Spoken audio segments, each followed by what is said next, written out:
امام علی علیہ السلام کی خدمت میں ایک شخص آیا اور عرض کرنے لگا، یا علی، میں اکثر بیمار رہتا ہوں، بہت علاج کرانے کے بعد بھی میری بیماری مجھ سے جدا نہیں ہوتی، میں ایسا کیا کھاؤں، ایسا کیا کروں جس سے میری بیماری مجھ سے جدا ہو جائے؟ بس یہ کہنا تھا تو امام علی علیہ السلام نے فرمایا، اے شخص، اللہ نے کچھ پھل انسانوں کے لیے زمین پہ ایسے رکھے ہیں جس کو کھانے سے اللہ کے کرم سے انسان بیمار نہیں رہتا۔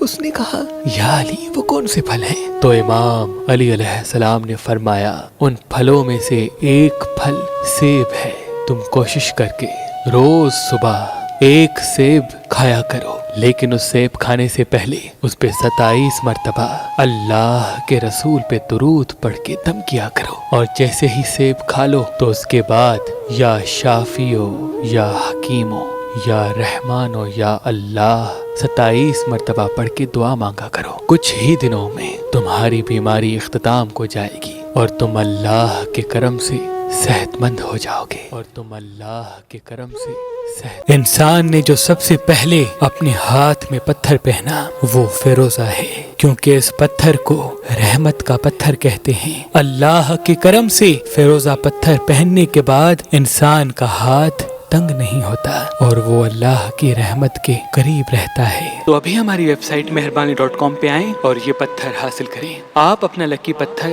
ہماری اپلیکیشن جو گوگل پلے اسٹور اور آئی فون ایپ اسٹور پہ موجود ہے ان سے بھی حاصل کر سکتے ہیں۔ مزید معلومات کے لیے ہمارے نمبر پہ کال کریں۔ اللہ آپ کو سلامت رکھے، اللہ آپ کو سلامت رکھے۔